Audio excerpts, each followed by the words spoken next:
वैसे तो इस तरह की खबरों में मेरा कोई इंटरेस्ट नहीं रहता है, क्योंकि मुझे लगता है कि ये लॉ एंड ऑर्डर का मामला है।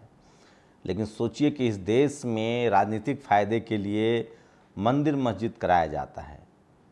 कभी कोई गौ मांस फेंक देता है, कभी कोई सूअर का इस्तेमाल करता है, और ये सब होता रहा है। 2-3 दिन पहले तमाम टेलीविज़न ने औरंगजेब अटैक, बुलंदशहर में मंदिर पर हमला, ये तमाम जो है खबरें चलाई थी। सुधीर चौधरी समेत तमाम टीवी अखबार इसमें आगे थे। अब सोचिए कि हरीश के घर पर सभी आरोपी बैठकर शराब पीते थे। शराब पीने के बाद मंदिर में तोड़फोड़ की गई थी। इन चारों लोग की तस्वीर देख लीजिए, लेकिन इनके तस्वीर में कुछ भी नहीं रखा है। इनका नाम सुनिए। यूपी के बुलंदशहर में हरीश शर्मा, शिवम, केशव और अजय ने मंदिर में रखी मूर्तियां तोड़ी।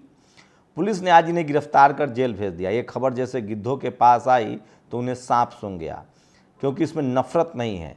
समझे आप, इन मूर्तियों को टूट जाने की चिंता नहीं है इन्हें, बस इन्हें नफरत फैलाने का मसाला चाहिए। अब सुधीर चौधरी नामों पर चर्चा नहीं करेगा, न ब्लैक एंड व्हाइट में। सोचिए, बुलंदशहर में मंदिरों पर हमले हुए थे, तमाम टेलीविज़न ने इस खबर को चलाया, और आपने भी, सब ने, पूरे देश ने एक परसेप्शन बना लिया होगा कि किसने किया। अब आरोपी आपके सामने है। तो मैं फिर कह रहा हूँ कि क्राइम का मतलब होता है, जब कोई क्राइम होता है ना, तो उसकी जांच होती है और पता किया जाता है। अगर क्लूलेस क्राइम है कि मान लिए किसी की हत्या हुई है और हत्यारे का पता नहीं चल रहा है, तो इसको क्लूलेस कहते हैं, और उसमें पता किया जाता है कि इस हत्या से फ़ायदा किसको होगा। तो आप बताइए कि इस तरह की घटनाओं से किसको फ़ायदा होता है। और इस देश के टीवी अखबार इस तरह के खेल में शामिल हैं।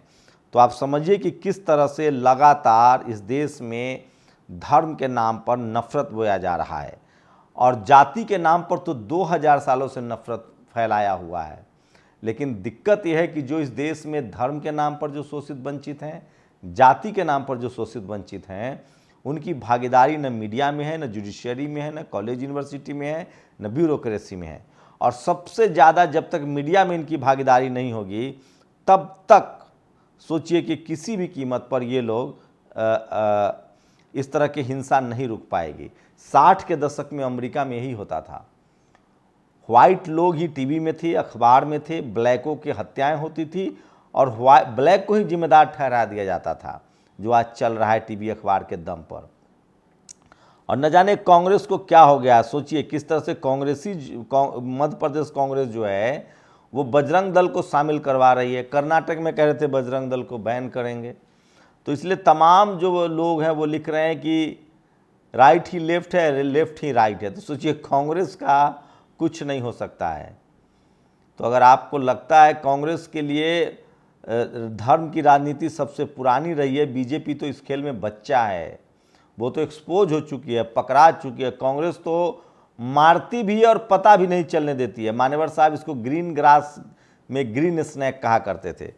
तो वहाँ बजरंग दल ने ज्वाइन कर लिया है, इसलिए कम से कम अब नैतिक रूप से कांग्रेस तो बजरंग दल पे नहीं बोले तो अच्छा है। तो सबसे बड़ी खबर है, सोचिए कि किस तरह से, लेकिन ये पुलिस की तारीफ करनी होगी। बुलंदशहर जिले के गांव बराला में 4 मंदिरों में मूर्तियों को तोड़ने वाले मुख्य आरोपी हरीश शर्मा और शिवम, केशव, अजय को पुलिस ने किया है गिरफ्तार।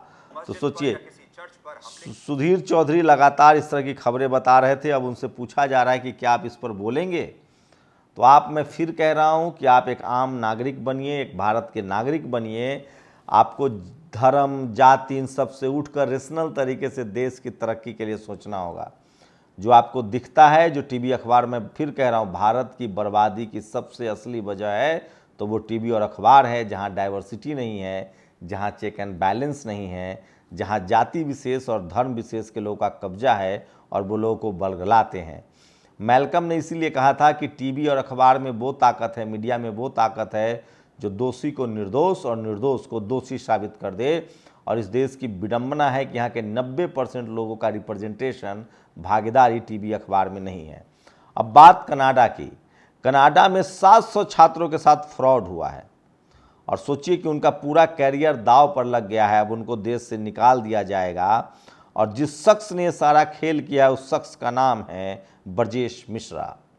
ये पहले भी जेल जा चुका है। इसने फिर से इमिग्रेशन में धोखाधड़ी करके छात्रों को वहाँ भेज तो दिया, उनकी पढ़ाई भी पूरी हो गई, लेकिन जब उन्होंने वर्क वीज़ा के लिए अप्लाई किया तब पता चला कि ये लोग गैर कानूनी तरीके से भारत आए थे। सोचिए किस तरह के हालात हैं इस देश में। और मौत होने तक नाबालिग से करते रहे सामूहिक दुष्कर्म, 50 मीटर तक घसीटा, खून के छींटे बयां कर रहे बर्बरता की कहानी। उत्तर प्रदेश की ये हालत है। खैर, उत्तर प्रदेश पुलिस की तारीफ कीजिए कि ठाकुर कुंदन सिंह समेत तीनों आरोपियों को गिरफ्तार कर लिया गया है। तो अगर इसी तरह से पुलिस अब अगर एक्टिव रहेगी, दो बुलंदशहर के मामले में और ठाकुर कुंदन सिंह जो आरोपी हैं उसके मामले में, अगर यूपी पुलिस की जितनी तारीफ की जाए उतना कम है। लेकिन सवाल है कि इसी तरह की सक्रियता जब तक नहीं रहेगी तब तक देश मजबूत नहीं होगा। मैं फिर कह रहा हूँ, भारत का संविधान बहुत सक्षम है। भारत की तमाम संस्थाएं, अगर वहाँ डाइवर्सिटी हो, ईमानदारी से काम होने लगे तो इस देश को सोने की चिड़िया और विश्वगुरु बनाने से कोई नहीं रोक सकता है। बस शर्त इतनी है कि लोग धर्म और जाति से ऊपर उठकर कॉन्स्टिट्यूशन को फॉलो करें। धर्म आपका बहुत ही निजी मसला है। कमलनाथ के हिंदुत्व की ओर तेजी से बढ़ते कदम, कांग्रेस में शामिल हुई बजरंग सेना का क्या रहा है इतिहास। तो सोचिए, कांग्रेस जो है वो चुनाव जीतने के लिए किसी भी हद तक जा सकती है। और मैं इसीलिए कह रहा हूँ कि कांग्रेस पार्टी की नैतिकता जो है वो हमेशा से सवालों को घेरे में रही है। उसे भी वही सब कुछ आता है जो बीजेपी कर रही है। इसलिए बीजेपी पर उंगली उठाने से पहले कांग्रेस को अपने गिरबान में झांकना चाहिए। इस देश में जाति की राजनीति हो, धर्म की राजनीति हो, ये सब कांग्रेस का एमएसपी रही है कांग्रेस की। अब जबकि बीजेपी ने उससे आगे निकल गई है, तब इनको सेकुलरिज्म, सोशल जस्टिस याद आ रहा है, लेकिन वो तब जब वो नुकसान में होते हैं। मैं फिर कह रहा हूँ, कांग्रेस के दौर में इस देश में जाति की राजनीति, जाति विशेष के लोगों को फंसाया जाता था। और जो SC ST OBC के नेता होते थे, लालू यादव, मुलायम सिंह यादव, वहीं बीजेपी के राज में जाति नहीं पार्टी देखी जाती है। कोई सिसोदिया भी जेल चला जाता है, कोई जैन भी जेल चला जाता है, कोई आम आदमी पार्टी पर भी कार्रवाई होती है। तो मोदी जी के राज में कम से कम जाति नहीं पार्टी देखी जाती है। तो इस देश में बीजेपी हो कांग्रेस हो बीजेपी हो, ये दोनों आइडियोलॉजिकल रूप से चाचा भतीजा हैं, इनमें बहुत अंतर नहीं है। लेकिन सवाल वही है कि हम एक बेहतर मुल्क कब बनेंगे और हम लोग न्याय प्रिय कब होंगे और संवैधानिक तरीके से कब इस देश में कार्रवाई होगी। जब संवैधानिक तरीके से कार्रवाई होगी तो न मंदिर पर हमला होगा, न मस्जिद पर हमला होगा, न किसी को धर्म के आधार पर, न जाति के आधार पर, न लिंग के आधार पर किसी के साथ बुरा बर्ताव होगा। और इस सब की कोई नैतिक जिम्मेदारी है तो वो media, judiciary, college, university, bureaucracy, business, film, sports, वो तमाम लोग जो पावर सेंटर पर बैठे हुए हैं, वो जब तक नहीं बोलेंगे, वो जब तक अपनी जाति और धर्म की अवधारणा से बाहर निकलकर भारतीय नहीं बनेंगे, कॉन्स्टिट्यूशनल काम नहीं करेंगे, तब तक ये न्याय नहीं होता दिखेगा। फिलहाल यूपी में दोनों मामलों में पुलिस की तारीफ जितनी की जाए वो कम है, चाहे वो बुलंदशहर का मामला हो, चाहे वो दरिंदगी के मामले में आरोपी की गिरफ्तारी का मामला हो। मैं फिर कह रहा हूँ, देश इकबाल से चलता है। पुलिस का इकबाल जिस दिन खत्म हो जाएगा, देश देश नहीं रह जाता। एक डंडा लिए हुए पुलिस वाला लाखों की भीड़ को शांत करता है, क्योंकि कानून का इकबाल बना रहना चाहिए।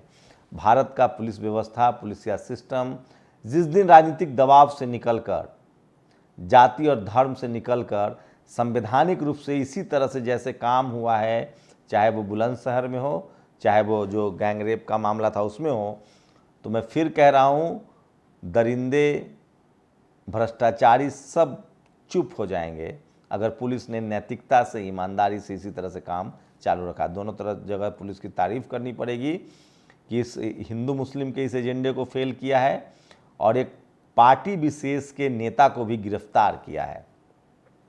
तो यूपी पुलिस की तारीफ कीजिए। तमाम आलोचनाओं के बाद भी इस दोनों मामले में कम से कम पुलिस साफ दिख रही है। बस ज़रूरत है उन पत्रकारों की भी पहचान की जाए जो धर्म के नाम पर नफरत फैला रहे हैं। आपकी प्रतिक्रिया बहुत ज़रूरी है। शुक्रिया। नेशनल दस्तक की आपसे गुजारिश है कि अगर इसको बचाना चाहते हैं तो नेशनल दस्तक को सब्सक्राइब करने के लिए रेड कलर के सब्सक्राइब बटन को दबाएं, फिर बेल आइकन की घंटी दबाएं। नेशनल दस्तक को बचाने के लिए बहुत जरूरी है कि हर खबर को शेयर करें, लाइक करें, कमेंट जरूर करें।